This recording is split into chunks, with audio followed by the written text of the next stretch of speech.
이 쓸모없는 년아. 집안의 병기 끌어들인 게 누구야? 네가 이 집에 들어온 날부터 재수가 없더라. 사람 하나 잘못 들였더니 집안이 썩어서 무너들어졌어. 이거나 가져가. 네 꼬라지랑 딱 닮은 낡은 바느질 상자야. 당장 꺼져버려. 그날 밤 며느리는 집에서 쫓겨났습니다. 남편이 버린 자리엔 다른 여자가 앉아 있었고 설명도 위로도 없었습니다. 눈발이 흩날리는 골목에서 그 낡은 상자를 품에 안은 채 떨던 며느리는 뚜껑을 여는 순간 숨이 멎는 줄 알았습니다. 하지만 그들은 꿈에도 몰랐습니다. 시어머니가 모욕처럼 던진 그 낡은 바느질 상자가 버림받은 며느리의 인생을 송두리째 뒤집어 놓게 될 줄은요. 사연을 시작하기 전에 구독과 좋아요 부탁드리며 지금 어디에서 듣고 계신지 댓글로 남겨주시면 그 마음이 이 사연에 큰 힘이 됩니다. 새벽이었습니다.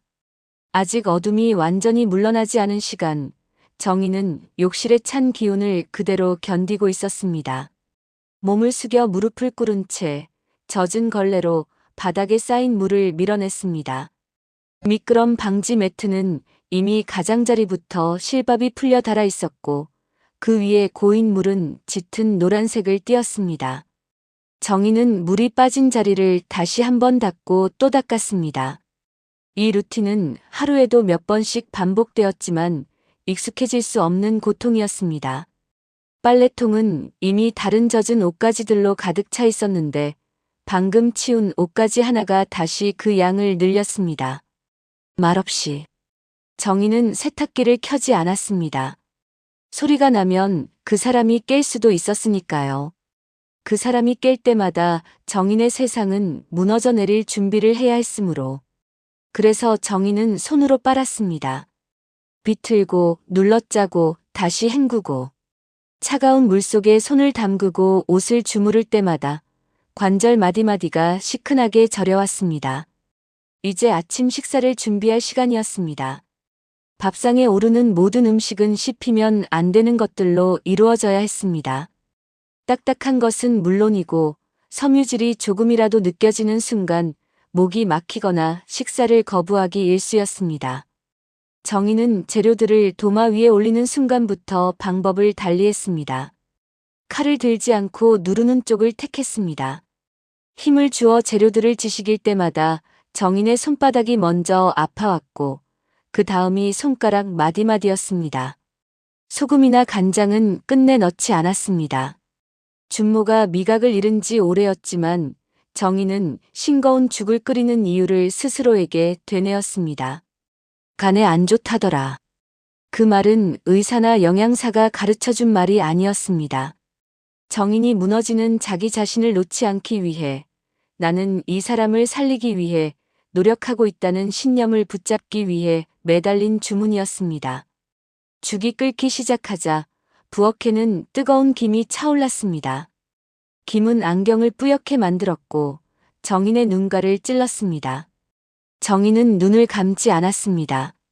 눈을 깜빡여서 혹은 눈물인지 김 때문인지 확인하는 순간 오늘 밤이 무너질 것 같았으니까요.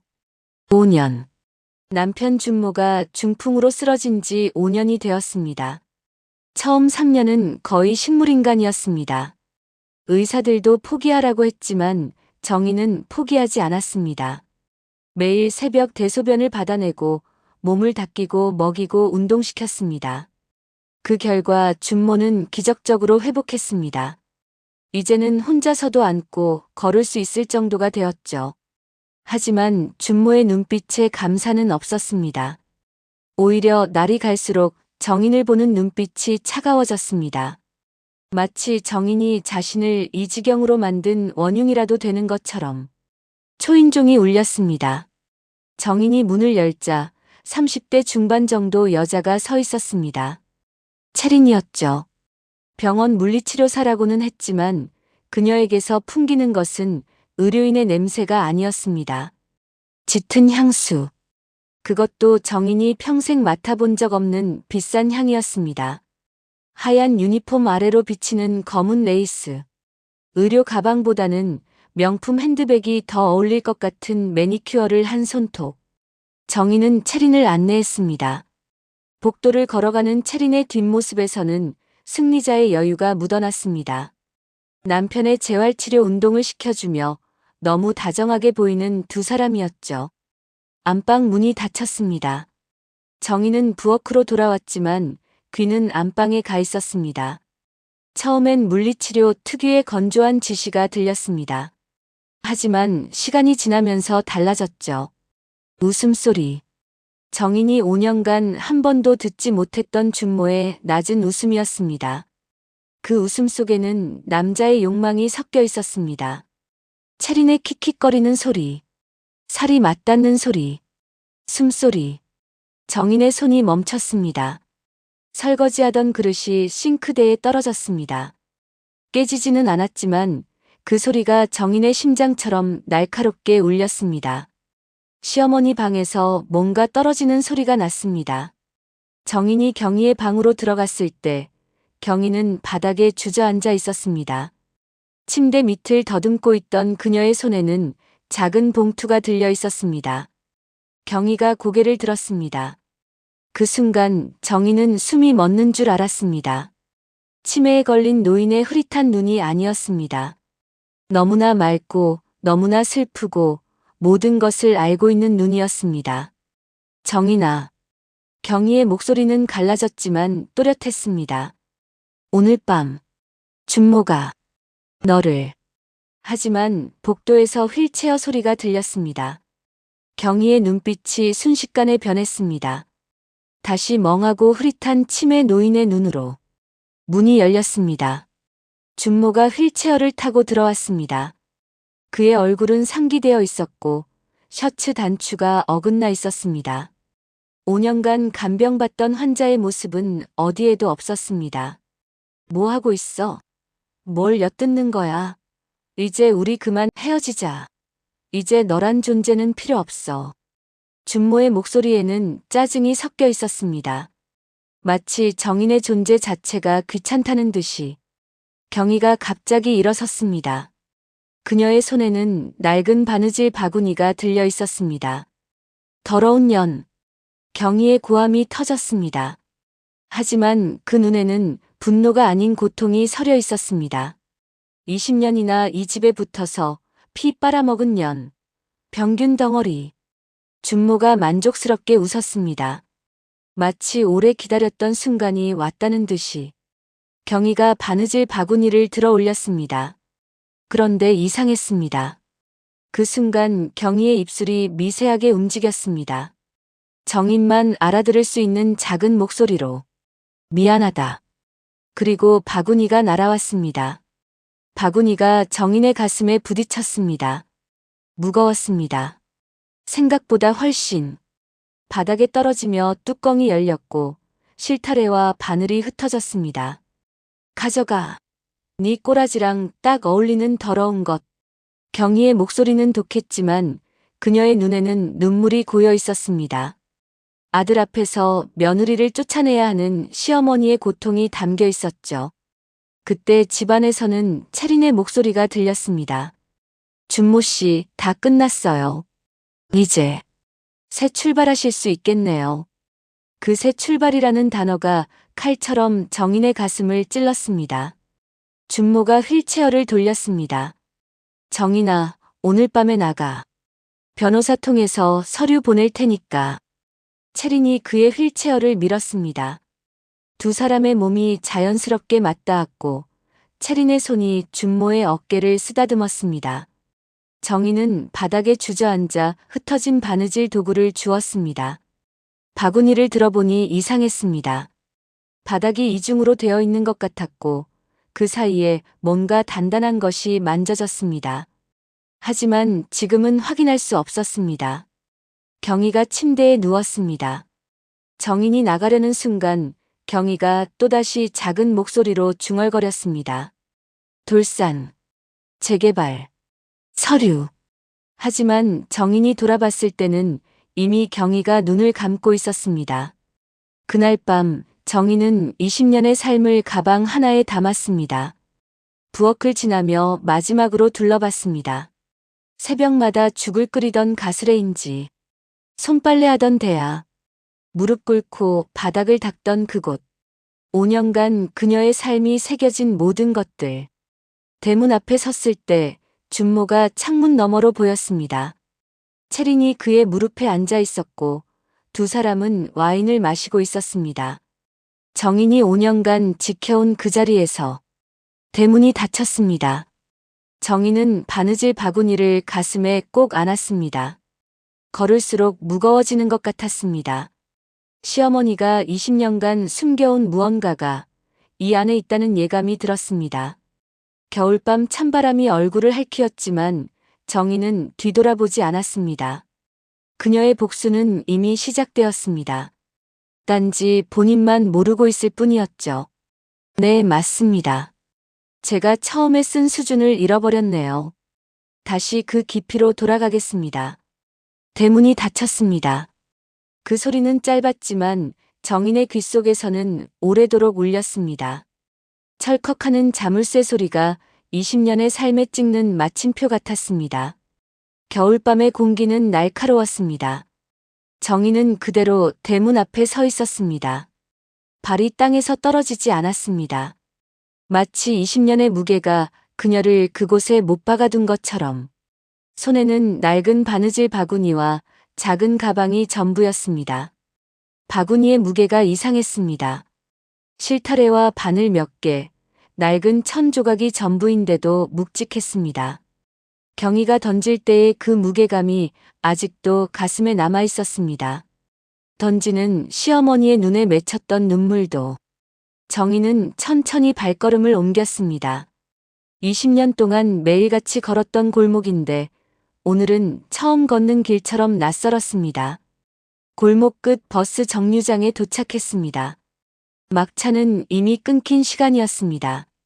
정희는 플라스틱 의자에 앉았습니다. 차가운 의자의 감촉이 등을 타고 올라왔습니다. 무릎 위에 바구니를 올려놓았습니다. 가로등 불빛 아래에서 바구니를 자세히 들여다봤습니다. 대나무로 엮은 낡은 바구니. 곳곳에 기름때가 스며들어 있었고 손잡이 부분은 닳아서 반들거렸습니다. 20년. 정인이 28배 이 집에 시집와서 처음 본 것이 이 바구니였습니다. 경희가 바느질하며 썼던 것이죠. 그때도 이미 오래된 것이었지만 경희는 애지중지했습니다. 정희는 바구니 뚜껑을 열었습니다. 실타래들이 어지럽게 엉켜 있었습니다. 빨강, 파랑, 노랑. 색이 바랜 실들. 그 사이에 녹슨 바늘과 골무 가위가 보였습니다. 그리고 작게 접힌 천 조각들. 정희는 천 조각 하나를 펼쳤습니다. 숨이 멎는 줄 알았습니다. 그것은 20년 전 정인이 시어머니의 저고리를 수선하며 붙였던 안감 조각이었습니다. 그때 경희가 솜씨가 좋구나라며 칭찬했던 기억이 났습니다. 그 조각을 20년 동안 간직하고 있었다니. 천 조각 아래에 뭔가 단단한 것이 만져졌습니다. 정희는 조심스럽게 실타래들을 옆으로 치웠습니다. 바구니 바닥이 이중으로 되어 있었습니다. 가장자리를 따라 실로 꿰맨 흔적이 보였습니다. 오래되어 실이 사가 있었지만 정교하게 숨겨져 있었습니다. 정인의 손이 떨렸습니다. 주변을 둘러봤습니다. 버스 정류장에는 아무도 없었습니다. 가로등만이 희미하게 깜빡이고 있었죠. 정인은 가방에서 손톱깎이를 꺼냈습니다. 조심스럽게 실밥을 뜯기 시작했습니다. 한 올 한 올 끊어질 때마다 심장이 빨리 뛰었습니다. 마침내 바닥이 열렸습니다. 그 안에는 비닐에 쌓인 봉투가 들어 있었습니다. 하나가 아니라 여러 개였습니다. 정희는 떨리는 손으로 첫 번째 봉투를 꺼냈습니다. 편지였습니다. 경희의 필체가 분명했습니다. 하지만 치매에 걸린 노인의 떨리는 글씨가 아니었습니다. 또박또박한 정신이 멀쩡한 사람의 글씨였습니다. 정인아. 첫 문장을 읽는 순간 정인의 눈에서 눈물이 흘렀습니다. 내가 이 편지를 읽고 있다면 아마 넌 이미 이 집을 나왔을 거다. 내가 널 쫓아낸 거겠지. 미안하다. 하지만 이것만이 너를 구하는 유일한 방법이었다. 정희는 숨을 고르며 계속 읽었습니다. 나는 치매가 아니다. 3년 전부터 치매인 척했을 뿐이다. 준모가 너를 버릴 계획을 세우는 것을 알았기 때문이다. 그놈은 내 아들이지만 그 아비를 닮아 탐욕스럽고 잔인하다. 편지를 든 손이 바들바들 떨렸습니다. 20년 전 내가 이 집에 시집 왔을 때부터 나는 알고 있었다. 언젠가 이런 날이 올 거라는 걸. 그래서 준비했다. 오직 너를 위해. 다음 문장이 정인의 심장을 먹게 했습니다. 돌사는 이미 내 이름으로 되어 있다. 준모는 모른다. 내가 10년 전에 이미 명의를 바꿔놨으니까. 그리고 그 산은 곧 재개발될 거다. 200억의 가치가 있는 땅이다.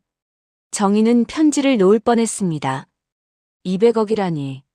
준모가 쓸모없다며 위자료로 준다던 그 돌산이. 두 번째 봉투를 봐라. 거기에 모든 서류가 있다. 그리고 준모가 너를 버리면서 서명하게 될 서류도 있다. 그놈은 술에 취해 있을 테고 내가 미리 준비해둔 서류에 서명할 거다. 재산 포기각서다. 정희는 두 번째 봉투를 열었습니다. 등기부등본, 인감증명서, 그리고 각종 공증 서류들이 들어 있었습니다. 모두 정인의 이름으로 되어 있었습니다. 세 번째 봉투에는 USB가 들어 있었습니다. 이 USB에는 준모와 그 여자의 대화가 녹음되어 있다. 3년 동안 모은 증거다. 너를 버리려는 계획, 재산을 빼돌리려는 시도, 그리고 나를 요양원에 버리려는 계획까지. 정희는 입을 손으로 막았습니다. 소리가 날까봐서였습니다. 마지막 문장이 가슴을 찔렀습니다. 정인아, 넌 내 딸이다. 내 뱃속에서 나오지 않았을 뿐이다. 20년 동안 너만이 내 진짜 가족이었다. 이제 복수할 차례다. 그놈들이 가진 모든 것을 빼앗아라. 내가 20년 동안 준비한 무기를 다 주었다. 사랑한다, 내 딸아. 정희는 편지를 가슴에 안고 울었습니다. 조용히 소리 없이 하지만 처절하게. 20년의 진실이 이제야 드러났습니다. 경희는 미친 게 아니었습니다. 모든 것을 알고 모든 것을 준비하고 오직 며느리를 지키기 위해 3년을 미친 척 살았던 것입니다. 정희는 눈물을 닦고 일어섰습니다. 이제 그녀는 쫓겨난 며느리가 아니었습니다. 복수자였습니다. 정희는 버스 정류장을 떠났습니다. 갈 곳이 없었지만 움직여야 했습니다. 바구니를 가슴에 안고 걸었습니다. 20년간 살았던 동네를 벗어나 거리로 들어섰습니다. 24시간 카페를 발견했습니다. 정희는 구석자리에 앉았습니다.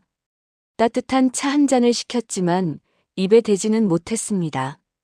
떨리는 손으로 다시 서류들을 펼쳤습니다. 등기부등본을 자세히 봤습니다. 돌산의 소유자는 분명 이정인으로 되어 있었습니다. 날짜는 10년 전. 정인이 전혀 모르는 사이에 경희가 명의를 이전한 것이었습니다. 그 옆에는 시청에서 나온 공문이 있었습니다. 도시개발계획 예정지역고시. 정인의 심장이 빨리 뛰었습니다. 돌산이 포함된 지역이 대규모 택지개발지구로 지정될 예정이라는 내용이었습니다. USB를 노트북에 꽂았습니다.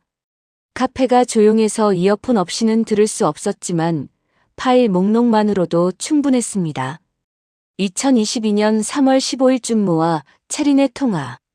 2022년 8월 7일 요양원 상담. 2023년 1월 3일 재산 처리 논의. 수십 개의 녹음 파일이 날짜별로 정리되어 있었습니다. 경희가 3년 동안 차곡차곡 모은 증거들이었습니다. 정희는 노트북을 덮었습니다. 지금은 들을 수 없었습니다. 아직은 준비가 안 됐습니다. 네 번째 봉투를 열었습니다. 그 안에는 또 다른 편지가 있었습니다. 하지만 이번엔 경희의 글씨가 아니었습니다. 정희님께. 저는 김민수 변호사입니다. 경희 여사님의 법률 대리인으로 여사님의 지시에 따라 이 편지를 동봉합니다. 정희는 숨을 고르며 읽었습니다. 경희 여사님은 3년 전부터 모든 법적 준비를 마치셨습니다. 돌산의 명의 이전, 준모 씨의 재산 포기각서, 그리고 향후 있을 모든 법적 분쟁에 대비한 서류들이 저희 사무실에 보관되어 있습니다. 내일 오전 10시에 저희 사무실로 오시면 모든 것을 설명드리겠습니다. 변호사 명함이 함께 들어 있었습니다. 강남의 대형 로펌이었습니다. 이런 곳에 변호사를 3년 동안 고용했다니 경희가 얼마나 치밀하게 준비했는지 알 수 있었습니다. 마지막 봉투에는 현금이 들어 있었습니다. 5천만 원이었습니다. 그리고 짧은 메모가 있었습니다. 당분간 쓸 돈이다. 더 필요하면 민수 변호사에게 말해라. 내가 20년 동안 너 몰래 모은 돈이 20억이 넘는다. 정희는 숨이 막혔습니다. 20억. 어머니는 어떻게 그런 돈을 모았을까? 그리고 왜 아들이 아닌 며느리를 위해 그 돈을 숨겼을까? 휴대폰이 울렸습니다. 준모였습니다. 정희는 잠시 망설이다 전화를 받았습니다. 서류는 내일 변호사가 갈 거야. 사인하고 도장 찍으면 끝이니까 쓸데없는 생각하지 마. 준모의 목소리는 차가웠습니다. 마치 20년이 아무것도 아니었다는 듯이. 돌산 등기증도 함께 보낼 테니까 고맙게 받아. 그게 내가 줄 수 있는 최선이야. 정희는 입을 열었습니다. 하지만 나온 것은 전혀 다른 말이었습니다. 고맙네요. 준모가 잠시 당황한 듯 했습니다. 그래 뭐. 그럼. 전화가 끊겼습니다. 정희는 조용히 웃었습니다. 준모는 모르고 있었습니다. 돌산이 이미 10년 전부터 정인의 것이었다는 걸. 그리고 그가 내일 서명하게 될 서류가 단순한 이혼 서류가 아니라는 걸. 정희는 커피를 한 모금 마셨습니다. 차가워진 커피였지만 이상하게 달았습니다. 새벽 5시가 되었습니다. 카페 밖으로 첫 새벽빛이 비치기 시작했습니다. 정희는 20년 만에 처음으로 준모를 위한 죽을 끓이지 않는 아침을 맞았습니다. 가방에서 작은 수첩을 꺼냈습니다. 경희가 써준 리스트가 있었습니다. 해야 할 일들. 1. 민수 변호사 만나기. 2. 준모가 보낸 서류에 절대 서명하지 말 것. 3. 내가 준비한 서류를 준모에게 보낼 것. 4. 방송국 PD 조카 만나기 민수가 연결해 줄 것. 5. 나를 요양원에서 꺼내기. 마지막 항목에 정인의 가슴이 아팠습니다. 경희는 자신이 요양원에 갇힐 것까지 예상하고 있었던 것입니다. 정희는 수첩에 한 줄을 더했습니다. 6. 복수 완성하기. 해가 떠올랐습니다. 정희는 일어섰습니다. 낡은 바느질 바구니를 다시 가슴에 안았습니다. 이제 그 바구니는 단순한 바구니가 아니었습니다. 20년의 사랑과 3년의 준비, 그리고 완벽한 복수의 설계도가 담긴 보물 상자였습니다. 카페를 나서며 정희는 핸드폰을 꺼냈습니다. 민수 변호사에게 문자를 보냈습니다. 10시에 뵙겠습니다. 이정인입니다. 곧바로 답장이 왔습니다. 기다리고 있었습니다. 경희 여사님의 뜻대로 모든 것이 준비되어 있습니다. 정희는 깊게 숨을 들이쉬었습니다. 20년의 인내가 끝났습니다. 이제 복수가 시작될 시간이었습니다. 거리에는 출근하는 사람들이 하나둘 나타나기 시작했습니다. 정희는 그들 사이로 걸었습니다. 초라한 행색이었지만 그녀의 눈빛은 그 누구보다 강했습니다. 준모와 체리는 아직 모르고 있었습니다. 그들이 쫓아낸 것이 순한 며느리가 아니라 20년을 준비한 복수자라는 것을. 그리고 그들이 탐하는 모든 것이 이미 정인의 손에 있다는 것을. 오전 10시. 강남의 번쩍이는 빌딩 앞에 정인이 서 있었습니다. 초라한 행색이 고급 빌딩과 어울리지 않았지만 정인의 눈빛은 흔들리지 않았습니다. 23층. 엘리베이터 문이 열리자 김민수 법률사무소라는 간판이 보였습니다. 정인이 들어서자 젊은 여직원이 일어났습니다. 이정인 님이시죠? 기다리고 있었습니다. 안내를 받아 들어간 방은 널찍한 회의실이었습니다. 한쪽 벽면에는 서류철이 가득했습니다. 김민수 변호사는 50대 초반의 남자였습니다. 경희의 오랜 지인이라고 했습니다. 앉으세요. 경희 여사님께서 오래전부터 준비하신 일입니다. 민수 변호사가 서류를 꺼냈습니다. 먼저 좋은 소식부터 말씀드리죠. 돌산은 이미 10년 전에 정인님 명의로 이전이 완료되어 있습니다. 정인이 등기부등본을 받아들었습니다. 떨리는 손으로 확인했습니다. 분명 자신의 이름이 적혀 있었습니다. 어떻게? 저는 도장을 찍은 적이. 경희 여사님이 합법적으로 처리하셨습니다. 며느리에 대한 증여였죠. 당시 준모 씨는 사업 실패로 빚에 쫓기고 있었고 돌산마저 넘어갈 뻔했습니다. 경희 여사님이 막으신 거죠. 민수 변호사가 또 다른 서류를 펼쳤습니다. 그리고 이게 더 중요합니다. 그 돌산 일대가 올해 안에 재개발 지구로 발표됩니다. 보상가는 최소 200억 이상으로 예상됩니다. 정인은 숨이 막혔습니다. 준모가 쓸모없다며 위자료랍시고 주려던 땅이 200억이라니. 경희 여사님은 10년 전부터 이 정보를 알고 계셨습니다. 시청 도시계획과에 일하는 친구분이 계셨거든요. 그때 민수 변호사의 표정이 진지해졌습니다. 오늘 오후에 준모 씨가 올 겁니다. 이혼 서류를 들고요. 하지만 함정이 있습니다. 함정이요? 준모 씨가 가져올 서류는 단순한 이혼 서류가 아닐 겁니다. 아마 재산분할 청구와 함께 돌산에 대한 권리 주장도 포함되어 있을 거예요. 비록 이미 정인님 명의지만 법적 다툼을 만들려는 거죠. 민수 변호사가 미리 준비한 서류를 꺼냈습니다. 그래서 우리가 먼저 준비했습니다. 준모 씨가 모든 재산 청구권을 포기한다는 각서입니다. 술에 취해 올 테니 이혼 서류 사이에 끼워서 서명 받으시면 됩니다. 정인은 망설였습니다. 그래도 20년을 함께 산 사람인데. 민수 변호사가 USB를 꺼냈습니다. 이걸 들으시면 생각이 바뀌실 겁니다.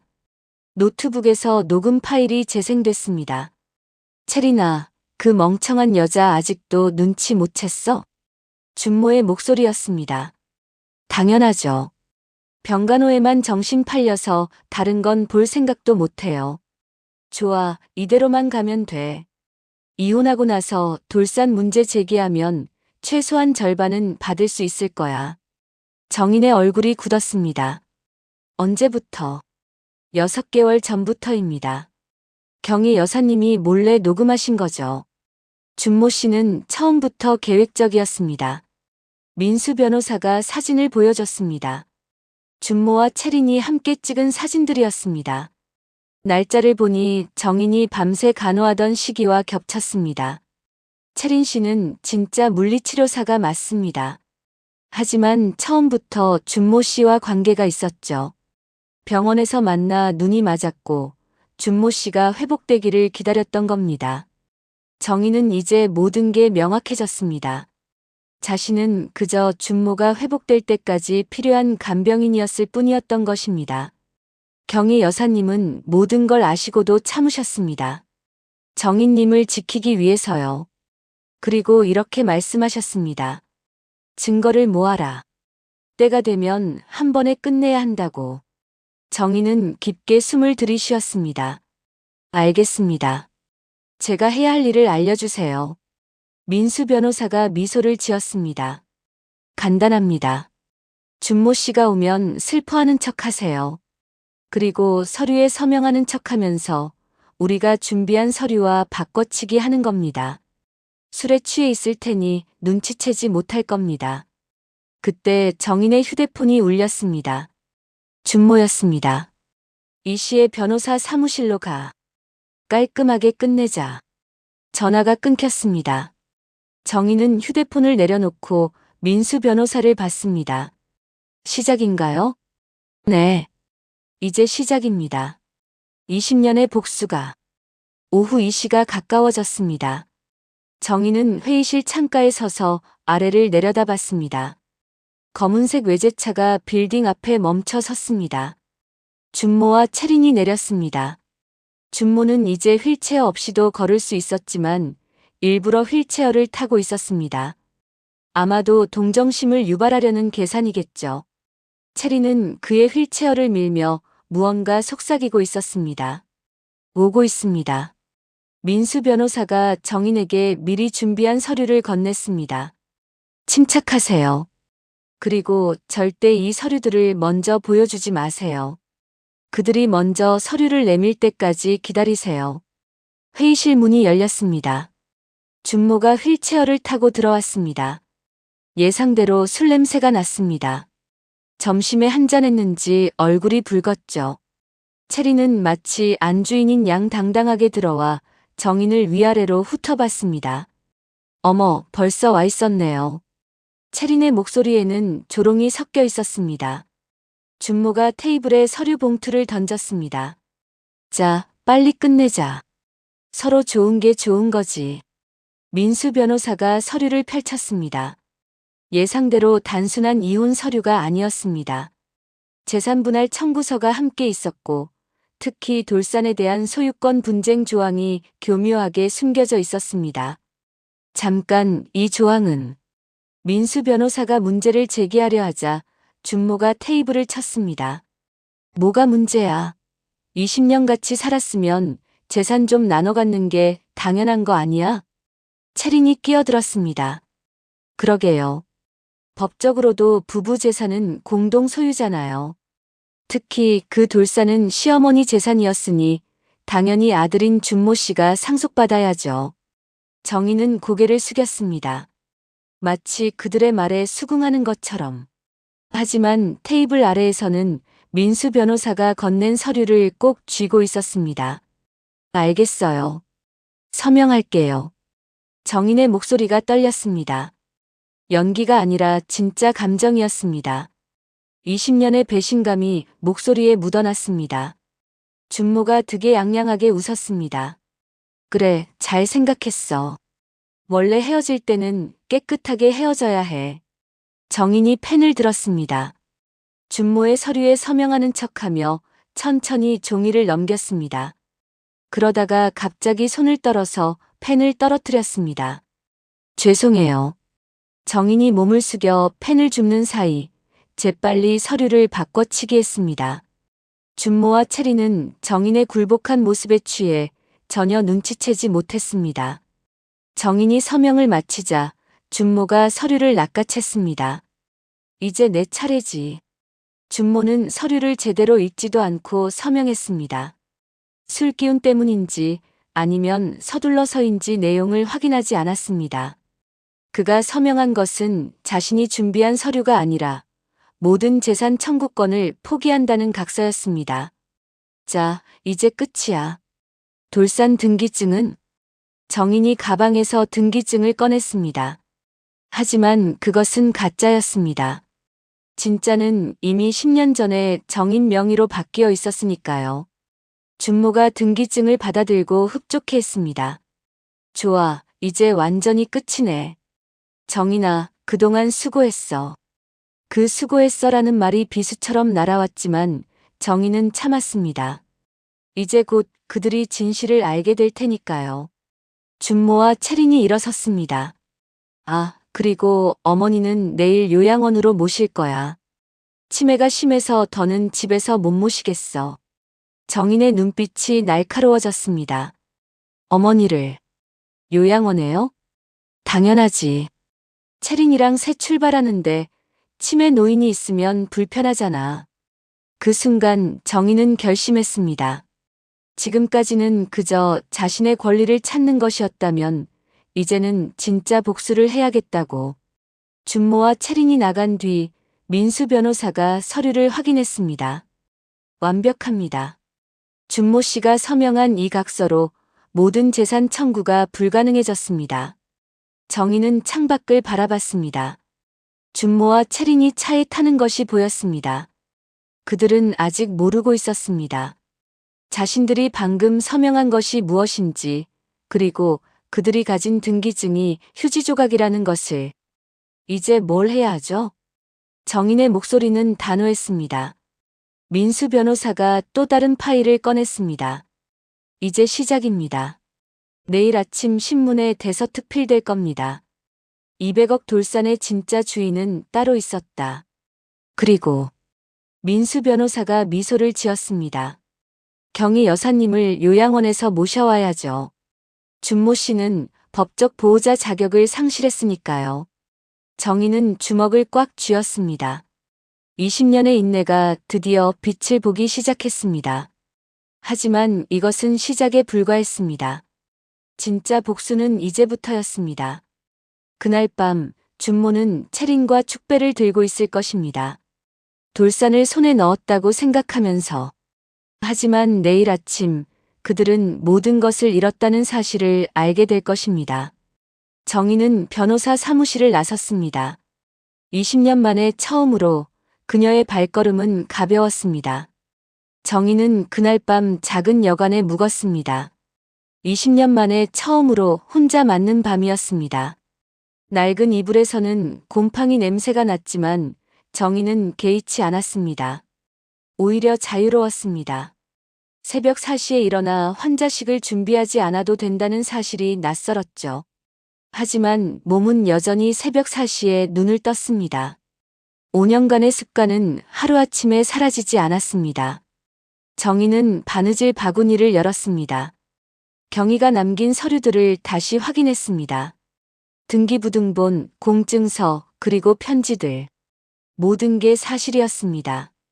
돌산은 이미 10년 전부터 정인의 이름으로 되어 있었습니다. 정인은 옷을 갈아입고 밖으로 나왔습니다. 아직 어둠이 짙게 깔린 새벽이었습니다. 돌산까지는 택시로 30분이 걸렸습니다. 여기서 내려요. 기사가 이상한 눈으로 봤습니다. 아줌마, 이런 새벽에 산에 가면 위험해요. 금방 올게요. 정희는 손전등을 들고 산으로 들어갔습니다. 입구의 철조망은 녹슬어 있었지만 한쪽이 뚫려 있었습니다. 사람들이 가끔 드나드는 흔적이었죠. 산길을 오르며 정희는 주변을 둘러봤습니다. 정말로 볼품없는 돌산이었습니다. 나무도 별로 없고 돌과 흙뿐인 메마른 땅. 준모가 쓸모없는 땅이라고 한 이유를 알 것 같았습니다. 하지만 정상에 올라서자 생각이 달라졌습니다. 동쪽으로 해가 떠오르기 시작했습니다. 그 빛에 비친 도시의 모습은 장관이었습니다. 10년 사이에 완전히 달라진 풍경이었습니다. 돌산을 중심으로 사방이 개발되고 있었습니다. 새로운 도로, 아파트 단지, 쇼핑몰. 오직 이 돌산만 개발되지 않고 남아 있었습니다. 마치 도시 한복판의 섬처럼. 정희는 이제 이해했습니다. 경희가 왜 이 땅을 지켰는지. 언젠가는 이 땅이 황금알이 될 거라는 걸 알았던 것입니다.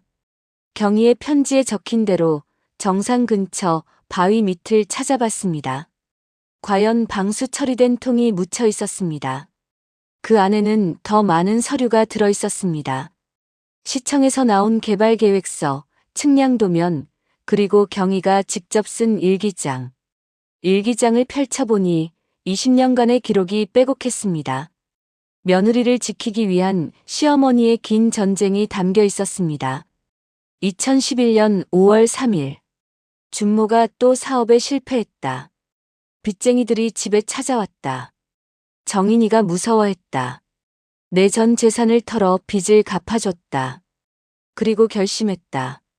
이제부터는 정인이를 위해 살겠다고. 2017년 8월 15일. 시청 직원에게 들은 정보. 20년 후 이 지역이 개발된다고 한다. 돌산을 지켜야 한다. 하지만 준모가 알면 팔아버릴 것이다. 방법을 찾아야 한다. 2019년 3월 20일. 드디어 성공했다. 준모가 술에 취해 있을 때 서류에 서명을 받았다. 돌산은 이제 정인이 것이다. 하지만 정인이에게는 비밀이다. 때가 되면 알려줄 것이다. 정인의 눈에서 눈물이 흘렀습니다. 경희는 20년 동안 혼자서 이 모든 걸 계획하고 준비했던 것입니다. 해가 완전히 떠올랐습니다. 정희는 서류를 다시 통에 넣고 묻었습니다. 아직은 꺼낼 때가 아니었습니다. 산을 내려오면서 정희는 결심했습니다. 이제 시어머니를 만나러 가야 한다고. 요양원에 갇혀있을 시어머니를 보러 가야 한다고. 여관으로 돌아온 정희는 씻고 옷을 갈아입었습니다. 거울을 봤습니다. 지친 얼굴이었지만 눈빛은 살아있었습니다. 오전 10시 정희는 요양원으로 향했습니다. 접수대에서 면회 신청을 했습니다. 백경희 할머니 면회 왔습니다. 직원이 컴퓨터를 확인하더니 고개를 저었습니다. 죄송합니다. 보호자인 아들분이 면회 제안을 신청하셨어요. 가족 외에는 면회가 안 됩니다. 전 며느리인데요. 20년을 모셨어요. 서류상 보호자가 아니시면 안 됩니다. 규정이에요. 정희는 돌아설 수밖에 없었습니다. 하지만 포기하지 않았습니다. 건물 뒤편으로 돌아갔습니다. 정원이 있었고 2층 창문들이 보였습니다. 그때 한 창문에서 손이 보였습니다. 하얀 손이 유리창을 두드리고 있었습니다. 정희는 시어머니라는 걸 알았습니다. 손짓으로 무언가를 전하려는 것 같았습니다. 정희는 눈을 크게 뜨고 봤습니다.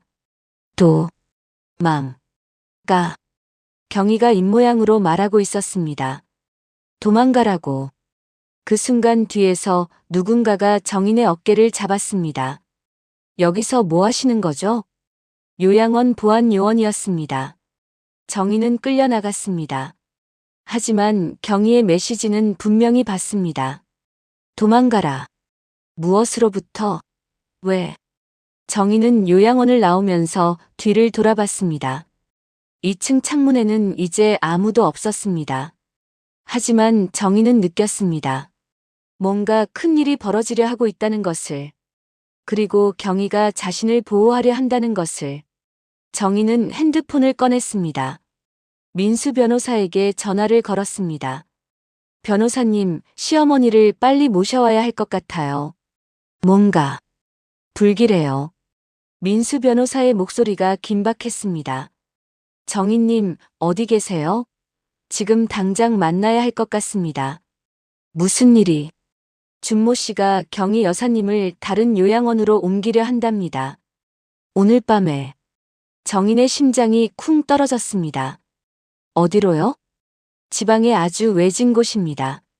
한번 가면 찾기 어려울 겁니다. 정인은 택시를 잡았습니다. 변호사 사무실로 가면서 생각했습니다. 경희가 도망가라고 한 이유를 이제 알 것 같았습니다. 준모가 뭔가를 계획하고 있었던 것입니다. 변호사 사무실에 도착하자 민수 변호사가 서류를 보여줬습니다. 준모 씨가 어제 변호사를 통해 신청했더군요. 치매가 심해져서 특별 요양원으로 옮긴다고. 하지만 민수 변호사가 사진을 보여줬습니다. 이 요양원 사실상 감금 시설입니다. 면회도 거의 불가능하고요. 정인의 손이 떨렸습니다. 막을 방법은 없나요? 법적으로는 어렵습니다. 준모 씨가 보호자니까요. 하지만 민수 변호사가 미소를 지었습니다. 오늘 밤에 옮긴다면 우리가 먼저 움직일 시간이 있습니다. 그날 밤 10시. 정희는 요양원 근처 카페에서 기다리고 있었습니다. 민수 변호사가 고용한 사람이 요양원 동향을 살피고 있었습니다. 11시가 되자 검은색 승합차가 요양원 앞에 섰습니다. 정인의 휴대폰이 울렸습니다. 움직입니다. 준모 씨와 채린 씨가 도착했어요. 정인은 카페를 나와 요양원 맞은편 건물로 갔습니다. 그곳에서는 요양원 2층이 잘 보였습니다. 창문 너머로 준모와 채린이 보였습니다. 그들은 경희의 방으로 들어갔습니다. 정희는 숨을 죽이고 지켜봤습니다. 경희가 침대에서 일어나 앉았습니다. 준모가 뭔가 말하는 것 같았지만 경희는 고개를 저었습니다. 그때 채린이 경희의 팔을 잡았습니다. 강제로 일으키려는 것 같았습니다. 경희가 저항했습니다. 준모가 짜증난 듯 손을 휘둘렀습니다. 경희가 비틀거렸습니다. 정희는 참을 수 없었습니다. 요양원으로 뛰어갔습니다. 하지만 정문은 잠겨 있었습니다. 정희는 건물을 돌았습니다. 비상구를 찾았지만 모두 잠겨 있었습니다. 그때 위층에서 소리가 들렸습니다. 창문이 열려 있었습니다. 시끄러운 노인네. 가만히 있어. 준모의 목소리였습니다. 술에 취한 듯 혀가 꼬였습니다. 이어서 채린의 목소리가 들렸습니다. 오빠, 술 마신 거야? 일할 때 술 마시면 어떡해. 긴장돼서. 소주 몇 잔만. 빨리 해. 차 대기하고 있어. 알았어. 근데 이 할망구가 왜 이렇게 힘이 센지. 그때였습니다. 아, 잠깐. 화장실 좀. 준모의 목소리가 더 어눌해졌습니다. 발소리가 복도로 향했습니다. 그리고 곧 화장실 문 닫히는 소리가 들렸습니다. 오빠, 빨리 나와. 하지만 이어진 소리는 예상 밖이었습니다. 채린아, 잠깐만. 이리 와. 뭐야? 왜 그래? 화장실 문이 다시 열렸다가 닫혔습니다. 두 사람이 함께 들어간 것이었습니다. 준모 씨 왜 그래 여기서? 미쳤어? 오늘 왜 이렇게 예쁘냐? 조금만 있어 널 보니 마음이 설레이잖아. 거친 숨소리가 들렸습니다. 옷깃이 스치는 소리.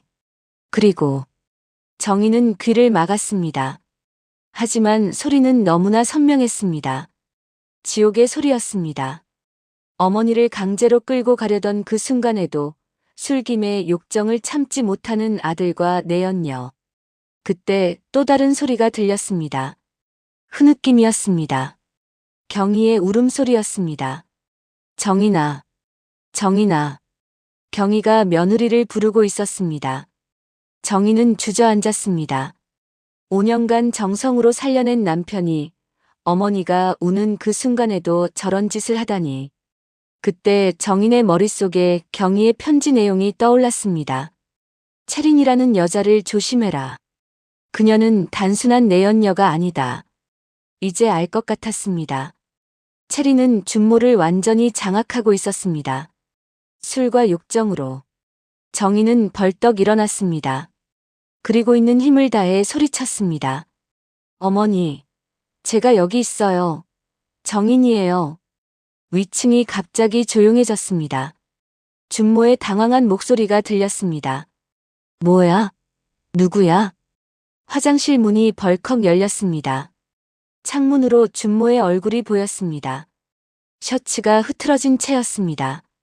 이정인, 내가 왜 여기? 정희는 준모를 올려다봤습니다. 20년간 살았던 그 얼굴에 이제는 오직 경멸만 느껴졌습니다. 경찰에 신고했어요. 노인 학대로. 뭐? 2년이. 하지만 이미 멀리서 사이렌 소리가 들렸습니다. 민수 변호사가 미리 준비해둔 것이었습니다. 준모와 채린이 허둥대는 소리가 들렸습니다. 빨리. 뒷문으로. 두 사람의 발소리가 급하게 멀어졌습니다. 정희는 정문으로 뛰어갔습니다. 경찰차가 도착하고 있었습니다. 2층입니다. 할머니가 위험해요. 경찰과 함께 2층으로 올라갔습니다. 경희의 방문이 열려 있었습니다. 경희는 침대에 쓰러져 있었습니다. 얼굴에는 눈물 자국이 선명했습니다. 옆에는 깨진 물컵과 흩어진 약봉지들이 보였습니다. 몸싸움의 흔적이었습니다. 어머니. 정인이 달려가 경희를 안았습니다. 경희가 눈을 떴습니다. 정인을 보자 또다시 눈물이 흘렀습니다. 미안하다. 미안해. 내가 낳은 놈이. 괜찮아요, 어머니. 이제 안전해요. 경희가 정인의 손을 꼭 잡았습니다. 그 손에는 힘이 없었지만 무언가 간절함이 담겨 있었습니다. 들었니? 그 지옥 같은 소리. 정인도 눈물이 났습니다. 네, 들었어요. 이제 끝이에요. 다시는 그런 일 없을 거예요. 경찰이 현장을 조사했습니다. 방은 엉망이었고 경희의 팔에는 멍이 들어 있었습니다. 노인 학대 정황이 명백했습니다. 구급대원이 경희를 검사했습니다. 쇼크 상태예요. 병원으로 옮겨야 합니다. 그때 민수 변호사가 도착했습니다. 다 봤습니다. 맞은편 건물 CCTV에 다 찍혔어요. 그리고 민수 변호사가 정인에게 작은 기계를 보여줬습니다. 방에 미리 설치해둔 녹음기예요. 모든 게 녹음됐습니다. 정인은 고개를 끄덕였습니다. 이제 진짜 복수가 시작될 것입니다. 돈이 아닌 준모가 저지른 모든 악행을 세상에 알리는 복수. 들것에 실려가면서도 경희는 정인의 손을 놓지 않았습니다. 정인아, 이제 시작이다. 그 지옥의 소리가 개들을 지옥으로.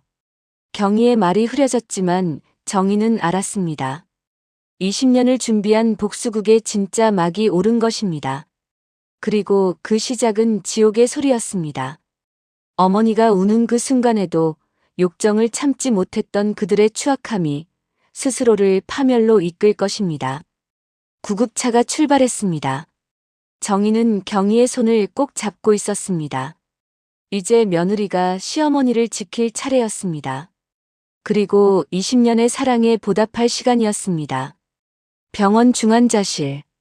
정인은 밤새 경희의 곁을 지켰습니다. 경희는 심한 쇼크로 의식이 오락가락했습니다. 의사는 정신적 충격이 너무 커서 회복에 시간이 걸릴 거라고 했습니다. 새벽 5시. 경희가 잠시 눈을 떴습니다.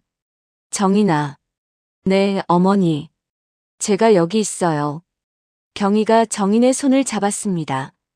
그리고 간신히 입을 열었습니다. 서랍. 요양원. 세 번째 서랍. 무슨 서랍이요? 하지만 경희는 다시 잠들었습니다. 아침 7시. 민수 변호사가 병원으로 왔습니다. 준모 씨와 채린 씨, 둘 다 행방이 묘연합니다. 아마 숨어 있는 것 같아요. 경찰은요? 노인 학대로 수배령이 내려졌습니다. 그리고 민수 변호사가 노트북을 열었습니다. 어젯밤 녹음 파일입니다. 들어보시겠어요? 정인은 고개를 저었습니다. 다시 듣고 싶지 않았습니다.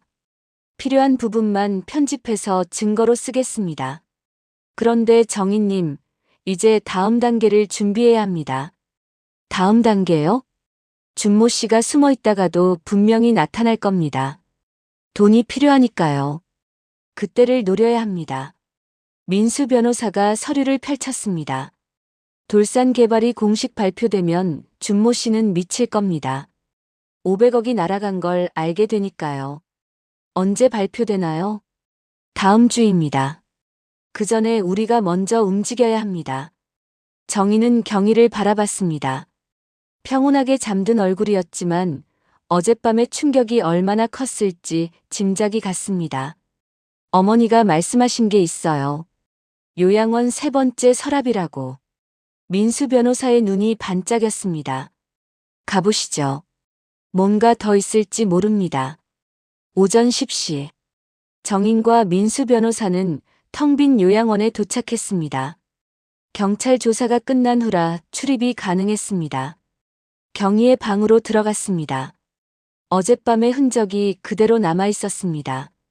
깨진 물컵, 흩어진 약봉지, 그리고 정인은 침대 옆 협탁을 봤습니다. 세 번째 서랍을 열었습니다. 안에는 작은 수첩이 하나 있었습니다. 표지에는 복수 노트라고 적혀 있었습니다. 정인은 떨리는 손으로 수첩을 펼쳤습니다. 첫 페이지부터 경희의 빼곡한 글씨가 이어졌습니다. 2021년 3월 5일. 준모가 또 왔다. 채린이라는 여자와 함께 돈을 요구했다. 녹음했다. 2021년 6월 10일. 준모가 나를 요양원에 보내겠다고 협박했다. 녹음했다. 3번 테이프. 2021년 12월 24일. 크리스마스 이브. 준모가 서류를 들고 왔다. 재산 포기 각서. 거부했더니 때렸다. 멍든 곳 사진 찍어둠. 페이지를 넘길수록 충격적인 내용이 이어졌습니다. 경위는 3년 동안 아들의 모든 악행을 기록하고 증거를 모았던 것입니다. 마지막 페이지에는 이렇게 적혀 있었습니다. 모든 증거는 요양원 천장 타일 뒤에 숨겼다. 정인이가 찾기를. 정인과 민수 변호사는 의자를 가져와 천장을 확인했습니다.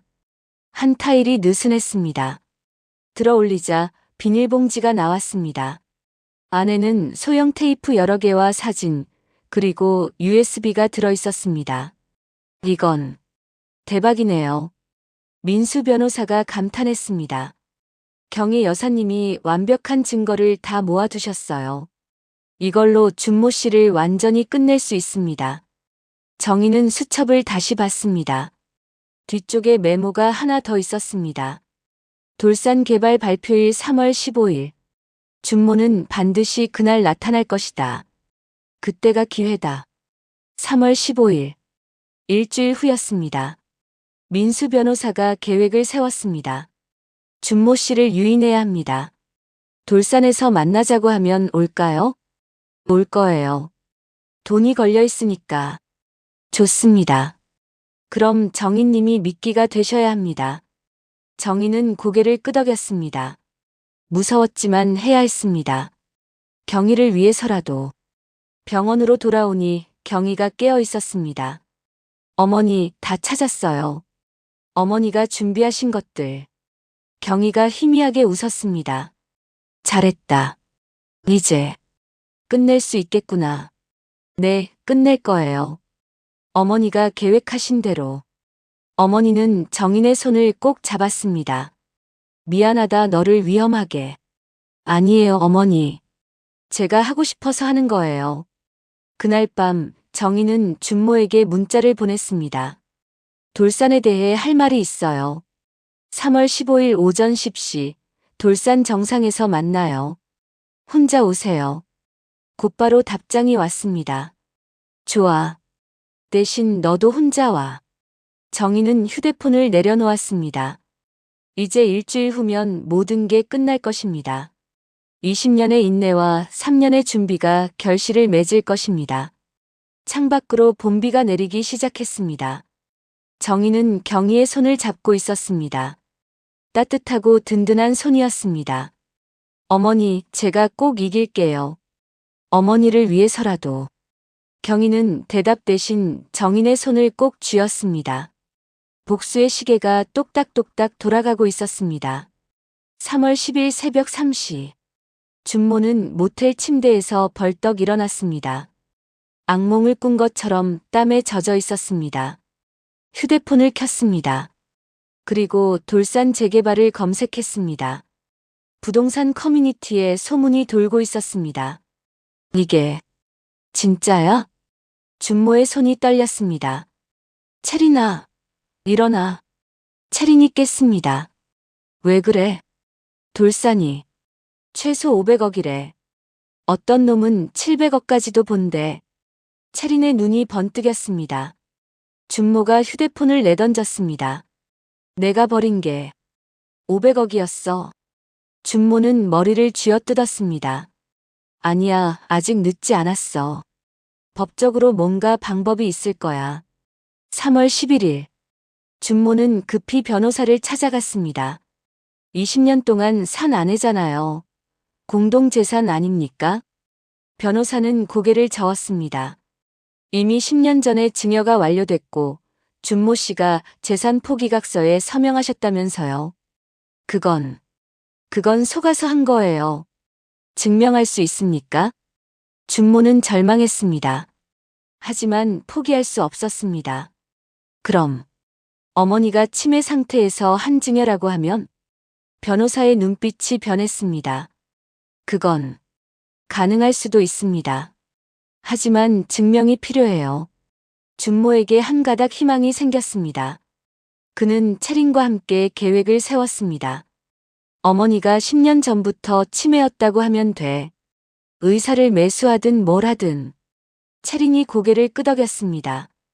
그리고 정인 언니가 그걸 악용했다고 하면 3월 13일 정희는 민수 변호사에게서 충격적인 소식을 들었습니다. 준모 씨가 경희 여사님의 치매 진단서를 위조하려 한다는 정보가 들어왔습니다. 뭐라고요? 10년 전부터 치매였다는 가짜 진료 기록을 만들려는 것 같습니다. 정희는 분노했습니다. 경희가 얼마나 똑똑하게 모든 걸 준비했는지 아는데 치매라니. 그럼 어떻게 해야? 걱정 마세요. 우리에게는 경희 여사님이 10년 동안 모은 일기와 녹음이 있잖아요. 그걸로 충분히 반박할 수 있습니다. 그날 밤 정인의 휴대폰이 울렸습니다.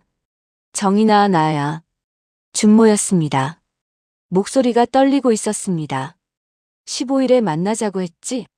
좋아. 하지만 조건이 있어. 무슨? 돌산 권리의 절반. 그거면 돼. 아니면. 준모의 목소리가 낮아졌습니다. 어머니가 10년 전부터 치매였다는 걸 온 세상에 알릴 거야. 내가 치매 노인을 이용해서 재산을 빼돌렸다고. 정희는 침착하게 대답했습니다. 그러세요. 대신 어머니가 당신을 어떻게 생각하는지도 함께 알려드릴게요. 뭐? 어머니가 3년 동안 당신의 모든 악행을 녹음하셨거든요. 전화가 끊겼습니다. 3월 14일. 병원에서 경희가 정인의 손을 잡았습니다. 준모가 뭔가 꾸밀 거야. 알아요, 어머니. 치매 진단서 위조하려 한대요. 경희가 씁쓸하게 웃었습니다. 그래, 자식이 미쳐서 돈 앞에서 이성을 잃지. 경희가 서랍에서 봉투를 꺼냈습니다. 이거 내 건강검진 기록이다. 10년치. 뇌 MRI 결과도 다 있어.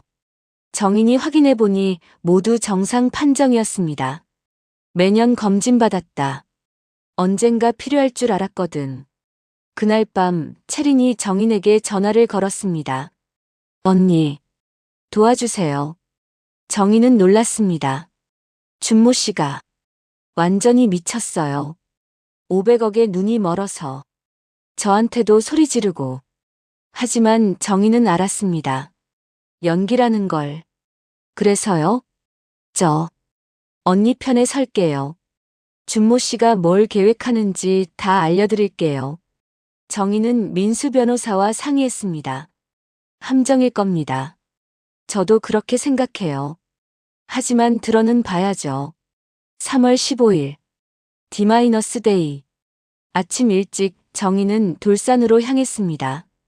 가방에는 경희의 건강검진 기록과 녹음 파일들이 들어있었습니다. 그리고 가장 중요한 것. 10년 전 경희가 정인에게 쓴 편지였습니다. 정인에게 돌산을 물려주는 이유라는 제목의 공증받은 문서였습니다. 9시 30분 돌산 입구. 멀리서 준모가 보였습니다. 혼자가 아니었습니다. 변호사 2명과 채린 그리고 의사로 보이는 사람까지. 큰 판을 벌였구나. 정인은 깊게 숨을 들이쉬었습니다. 하지만 정인도 혼자가 아니었습니다. 숲속 여기저기에 민수 변호사가 준비한 사람들이 있었습니다. 증인들이었죠. 20년의 진실이 오늘 밝혀질 것입니다. 돌산 입구. 오전 9시 30분. 정인과 준모 일행이 마주 섰습니다. 준모는 의기양양한 표정이었지만 눈 밑에는 며칠 못 잔 흔적이 역력했습니다. 500억에 대한 집착이 그를 갉아먹고 있었던 것입니다. 정인아, 오랜만이네. 준모가 먼저 말했습니다. 마치 오래된 친구를 만난 것처럼 연기했습니다. 그래요. 오랜만이에요. 정인의 대답은 차분했습니다. 준모가 뒤를 돌아봤습니다. 소개할게. 내 변호사들이야. 그리고 이쪽은 조영민 박사. 어머니 주치의셨지. 조영민이 어색하게 고개를 숙였습니다. 뭔가 불안해 보였습니다. 채리는 준모 옆에 바짝 붙어 있었지만 계속 주변을 살피고 있었습니다. 마치 도망갈 준비를 하는 것처럼. 올라가실까요? 정인이 먼저 발걸음을 옮겼습니다. 그래. 정상에서 얘기하자. 거기가 좋겠어. 준모가 따라왔습니다. 그의 걸음걸이는 5년간 병들었던 사람이라고는 믿기지 않을 정도로 빨랐습니다. 산길을 오르는 동안 묘한 긴장감이 흘렀습니다. 준모가 먼저 말을 꺼냈습니다. 20년이야, 정인아. 우리가 함께한 시간이. 네, 그렇네요.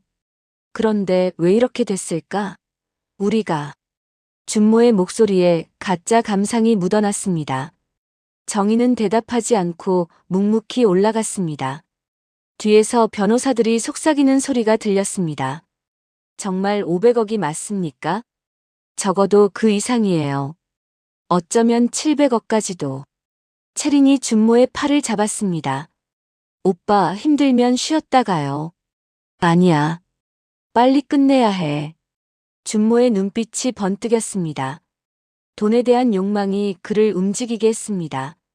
중간쯤 올라갔을 때 정인은 잠시 멈춰 섰습니다. 여기. 왜? 뭐가 있어? 준모가 긴장했습니다. 아니에요. 20년 전 처음 이 산에 왔을 때 여기서 쉬었거든요. 정인이 바위를 바라봤습니다.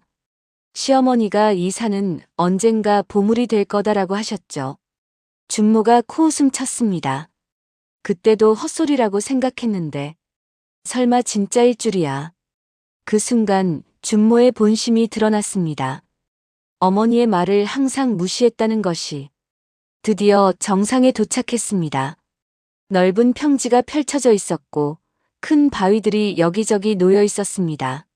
멀리 도시가 한눈에 들어왔습니다. 준모가 도시를 바라봤습니다. 저기 봐. 저 개발된 곳들. 다 이 산을 둘러싸고 있어. 이 산만 덩그러니 남았지. 그의 목소리에 흥분이 섞였습니다. 이게 다 내 것이었는데. 500억이 내 것이었는데. 변호사가 서류를 꺼냈습니다. 자, 이제 본론으로 들어가죠. 백경희 여사의 2013년 치매 진단서입니다. 조영민이 앞으로 나섰습니다. 제가 직접 진료한 기록입니다. 중증 치매 상태에서 이루어진 증여는 무효입니다. 정인은 차분히 그들을 바라봤습니다. 그래요? 그럼 이것도 보셔야겠네요. 정인이 가방에서 서류를 꺼냈습니다. 어머니의 10년치 건강검진 기록입니다. 매년 뇌 MRI까지 찍으셨어요. 모두 정상 판정이에요. 준모의 얼굴이 굳었습니다. 그리고 조영민 선생님. 정인이 조영민을 바라봤습니다. 어제 의사 면허 취소되셨죠? 뇌물수수로. 조영민이 흠칫했습니다. 그게. 참고로 조영민 씨가 진단서를 위조한 증거도 있어요. 정인이 휴대폰을 꺼냈습니다. 호텔 CCTV에 다 찍혔더군요. 채린 씨와 함께. 채린의 얼굴이 하얗게 질렸습니다. 무슨 소리예요? 3월 11일 밤 11시 강남의 모 호텔. 기억나시죠?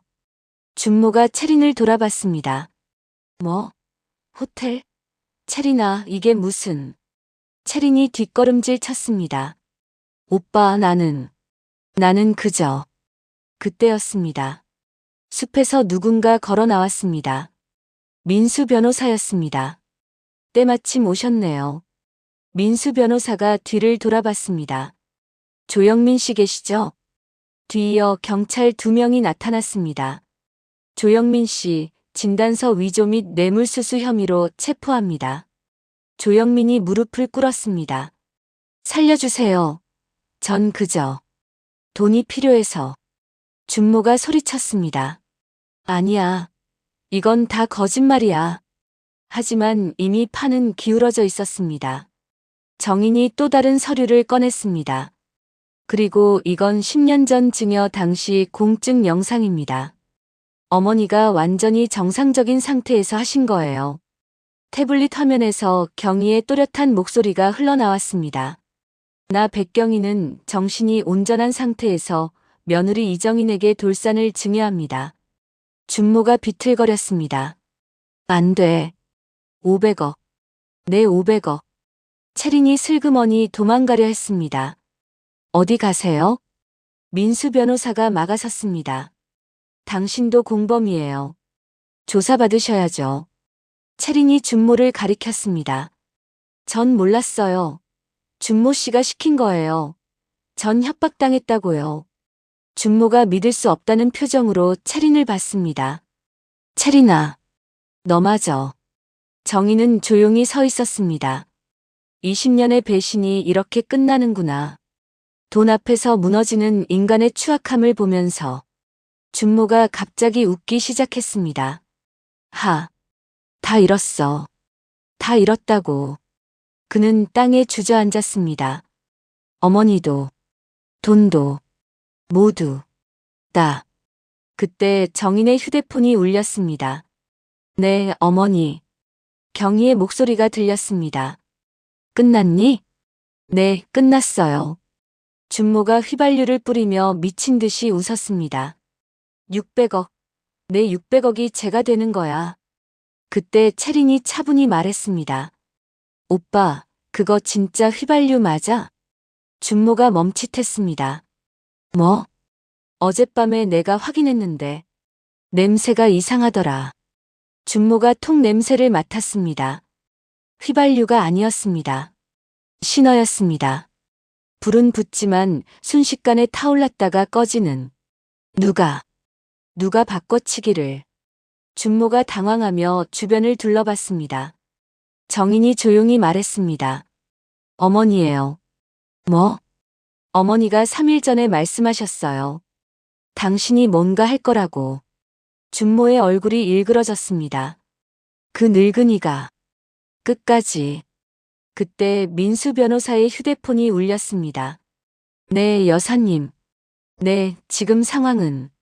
통화를 끊고 그가 말했습니다. 경희 여사님이 영상통화하자고 하시네요. 화면에 경희가 나타났습니다. 병원 침대가 아니었습니다. 어딘가의 사무실이었습니다. 준모야. 경희의 목소리는 차분했습니다. 어머니, 당신이 어떻게. 난 어제 퇴원했다. 그리고 지금 변호사 사무실이야.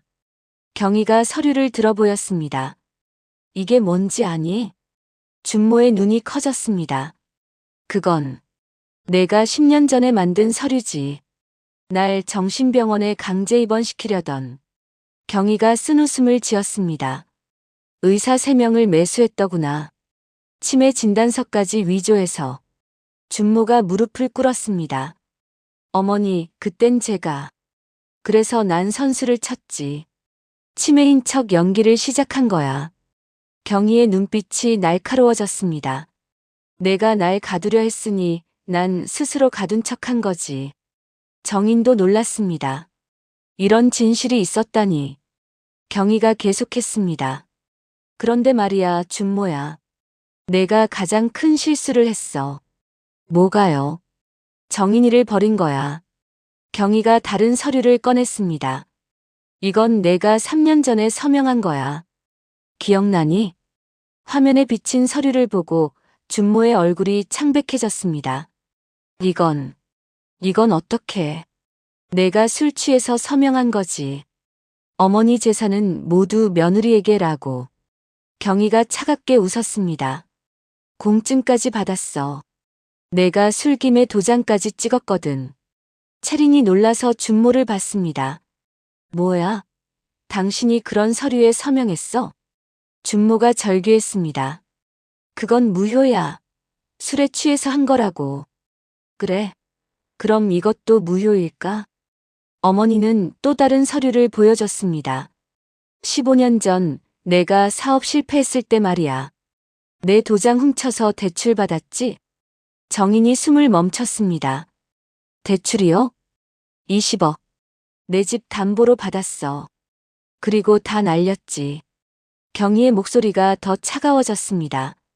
그때 정인이가 친정집까지 팔아서 메꿨거든. 넌 몰랐겠지만. 준모가 정인을 돌아봤습니다. 정인은 고개를 돌렸습니다. 15년 전의 악몽이 떠올랐습니다. 그리고 더 있어. 경희가 마지막 폭탄을 터뜨렸습니다. 내 진짜 아버지 이야기 해줄까? 준모가 벌떡 일어섰습니다. 뭔 소리야? 아버지는 25년 전에 자살한 게 아니야. 경희의 한마디에 산 정상이 얼어붙었습니다. 살인이었어. 빚쟁이들이 죽인 거야. 준모가 휘청거렸습니다. 거짓말. 거짓말이야. 경찰 조서 있어. 당시에 내가 무마시켰지만 경희가 서류를 카메라에 비쳤습니다. 가해자 중 한 명이 작년에 죽으면서 고백했어. 녹음도 있고. 채린이 뒷걸음질 쳤습니다. 이 집안의 비밀이 너무 무거웠습니다. 경희가 마지막으로 말했습니다. 준모야, 넌 아비를 닮아서 도박과 빚에 미쳤고 결국 같은 길을 가는구나. 어머니. 하지만 한 가지 다른 게 있어. 내 아비는 그래도 가족을 지키려다 죽었어. 경희가 정인을 받습니다. 하지만 넌 가족을 팔아먹으려 했지. 20년간 널 뒷바라지한 아내를. 영상통화가 끊겼습니다. 준모는 그 자리에 무너졌습니다. 아버지가 살해당했다고.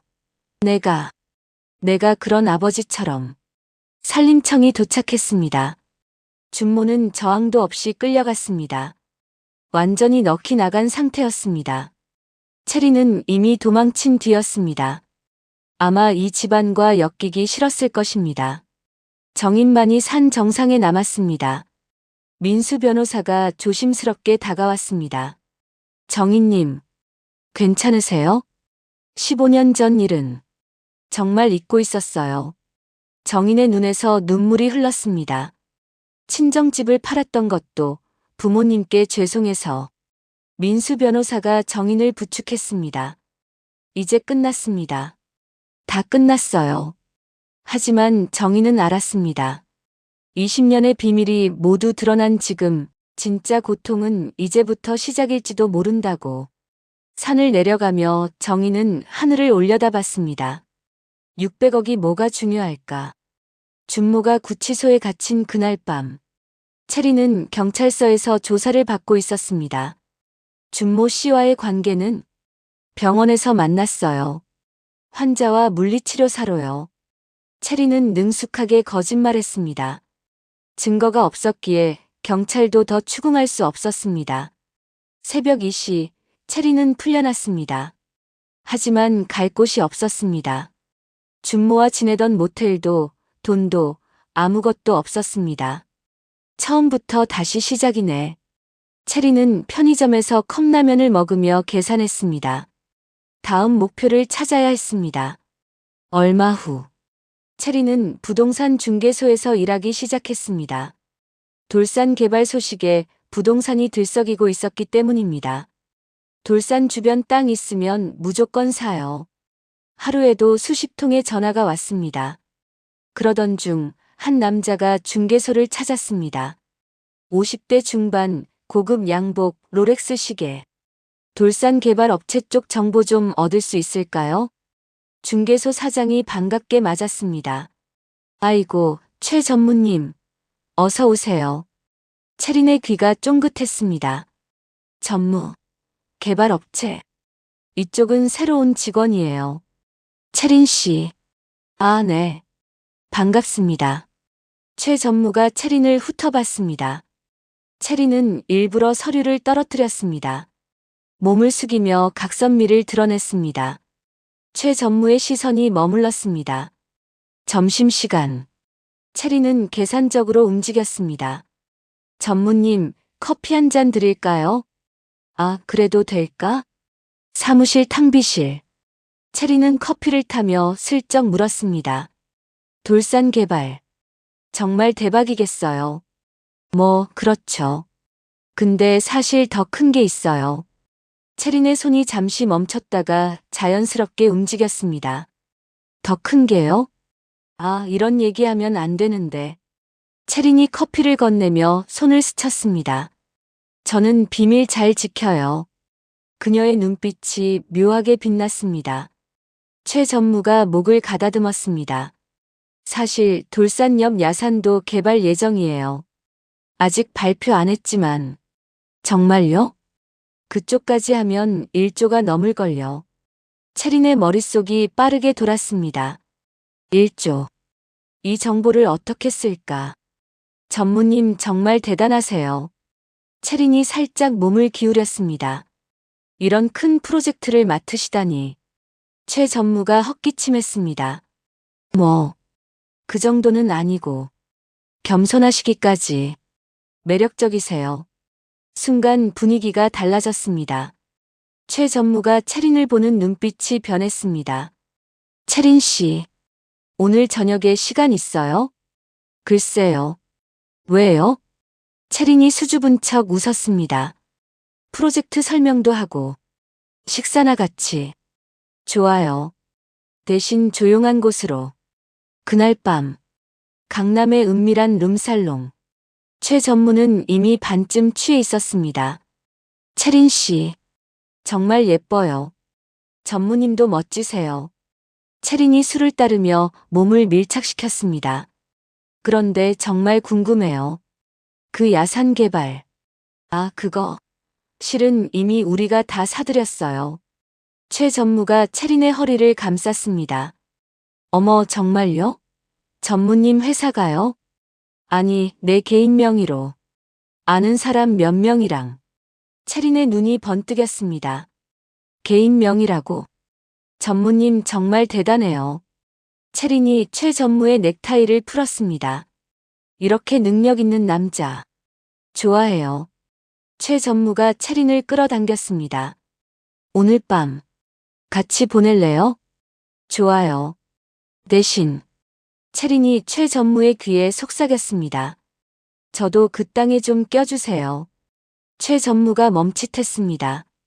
그건 좀 작은 지분만요. 제가 잘 모실게요. 채린의 손이 최 전무의 가슴을 쓰다듬었습니다. 바로 그때 룸살롱 문이 열렸습니다. 여기 있었네. 중년 여성이 서 있었습니다. 최 전무의 아내였습니다. 여보. 최 전무가 벌떡 일어났습니다. 또 이러고 있었어? 이혼이야, 이혼. 아내가 채린에게 달려들었습니다. 이 여우 같은 년.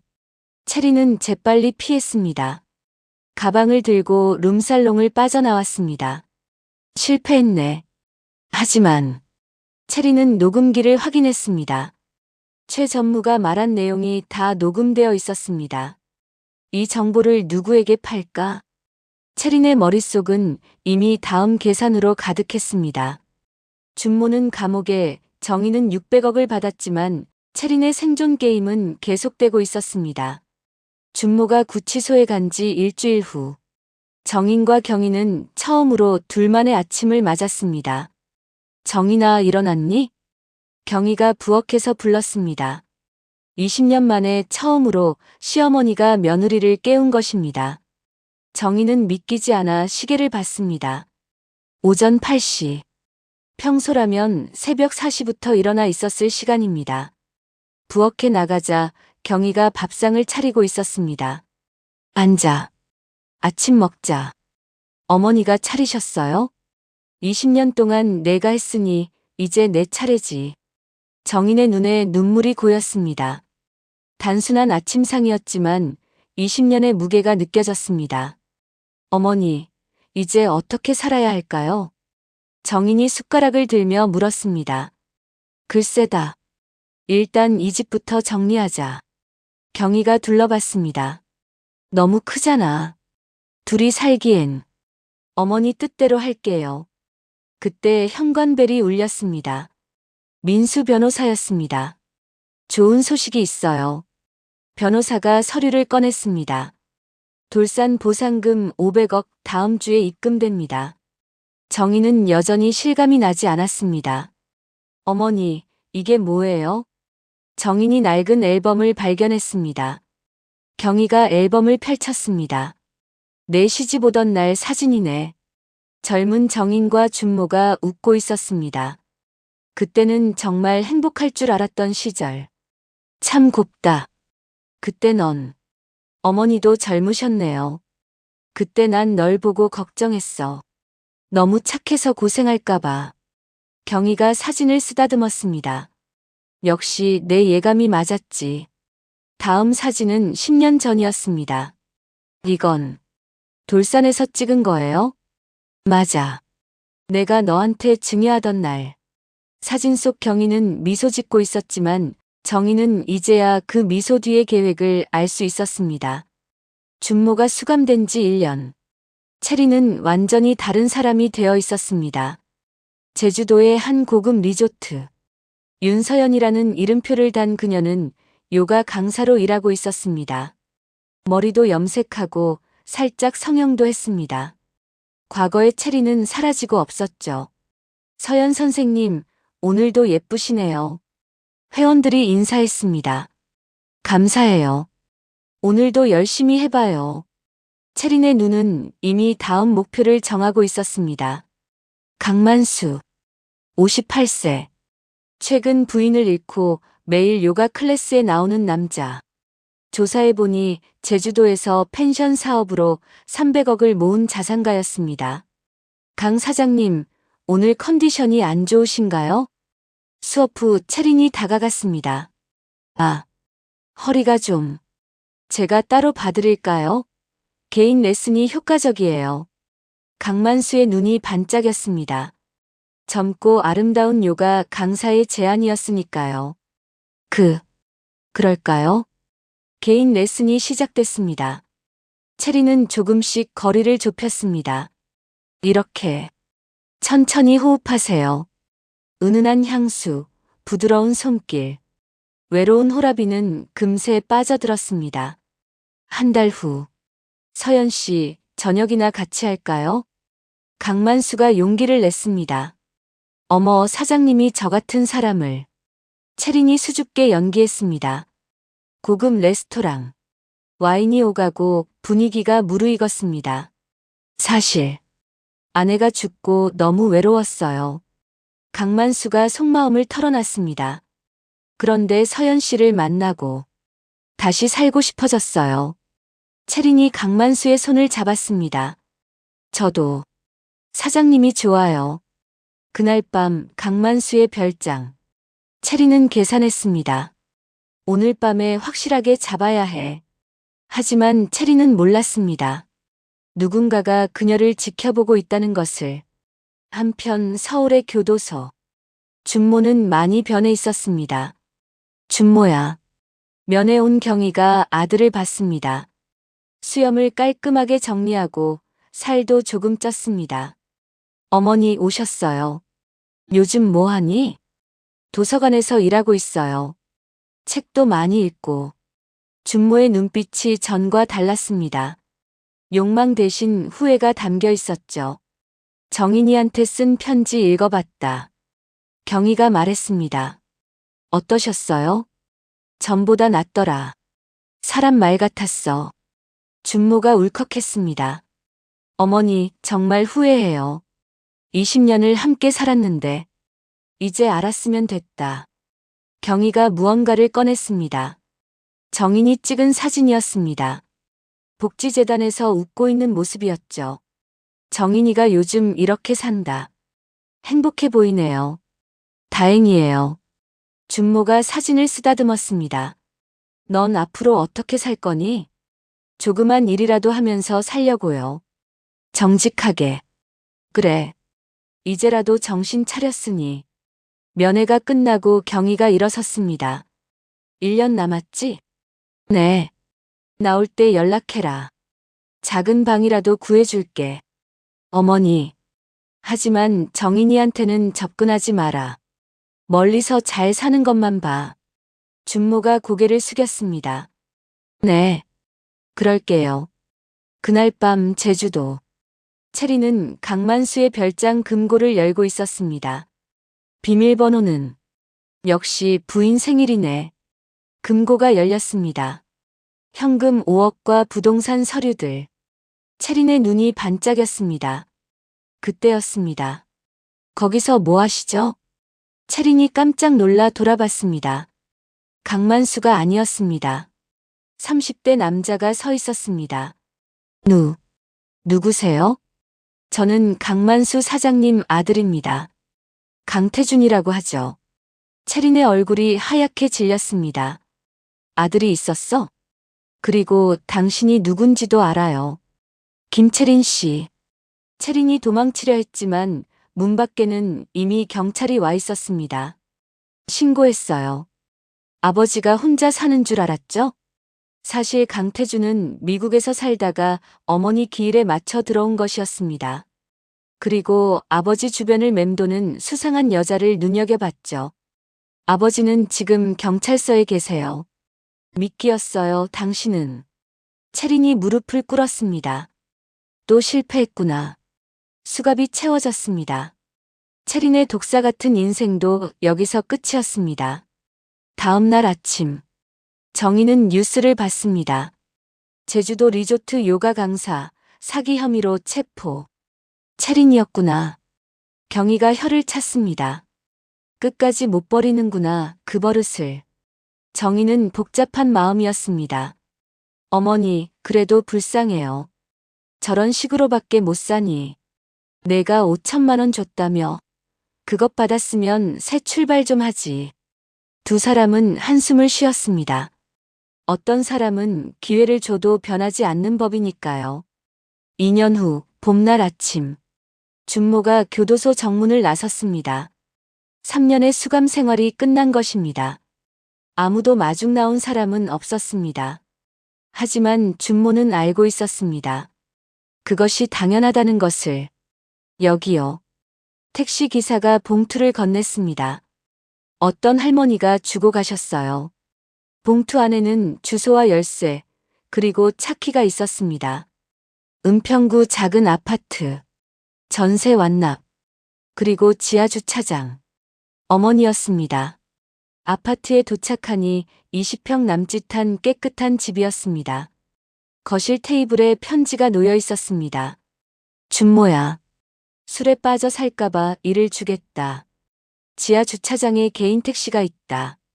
부지런히 뛰어서 정직하게 살아라.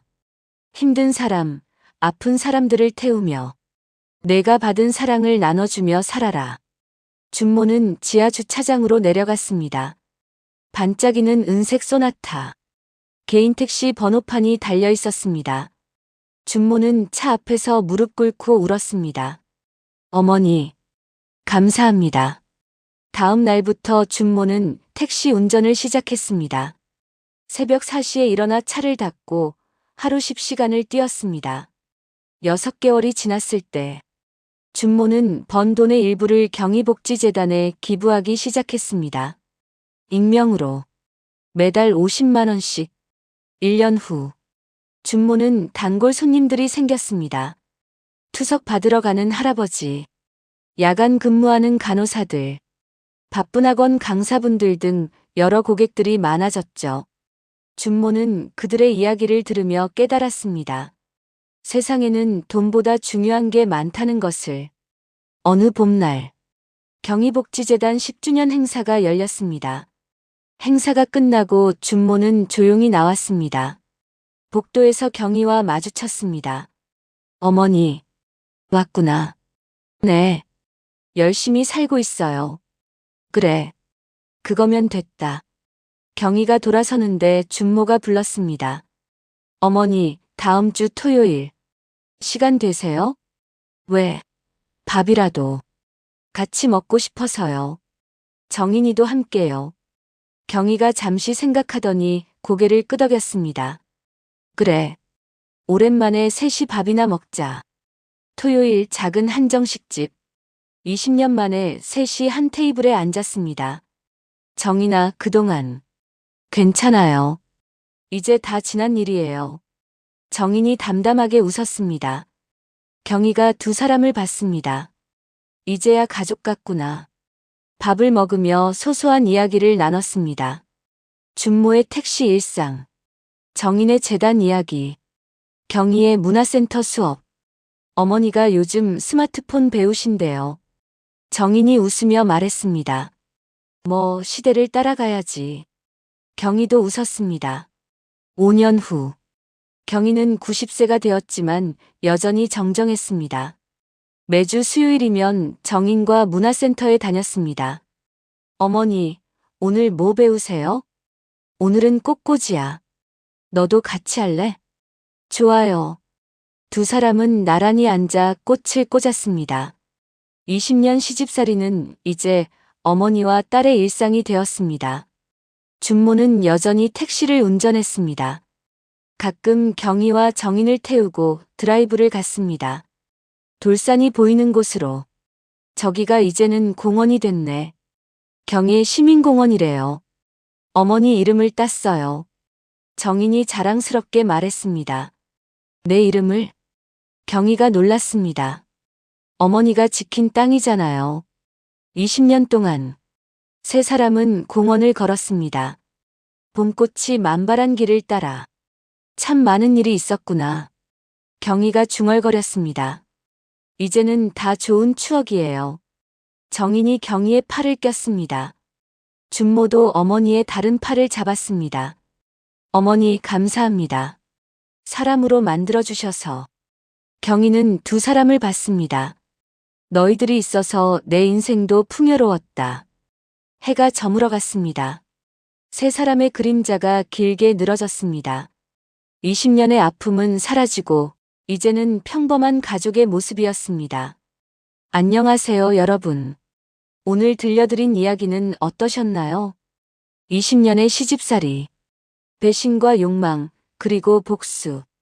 하지만 결국은 용서와 화해로 끝났습니다. 진짜 복수는 상대를 파멸시키는 것이 아니라 자신이 행복해지는 것이라고 하죠. 경희는 며느리를 지켰고 준모는 사람이 되었습니다. 때로는 시련이 우리를 더 강하게 만들고 더 지혜롭게 만들어줍니다. 여러분의 삶에도 아픔이 있을 수 있습니다. 배신도 있을 수 있고 절망도 있을 수 있습니다. 하지만 포기하지 마세요. 정인처럼 경희처럼 끝까지 사랑을 지켜낸다면 언젠가는 봄날이 올 겁니다. 오늘도 들어주셔서 감사합니다. 여러분의 하루에 작은 위로가 되었기를 바랍니다. 다음에도 더 좋은 이야기로 찾아뵙겠습니다. 구독과 좋아요는 더 많은 분들께 위로를 전하는 큰 힘이 됩니다. 댓글로 여러분의 이야기도 들려주세요. 함께 웃고 함께 울며 서로를 위로하는 따뜻한 공간이 되었으면 합니다. 감사합니다. 사랑합니다. 다음에 만나요.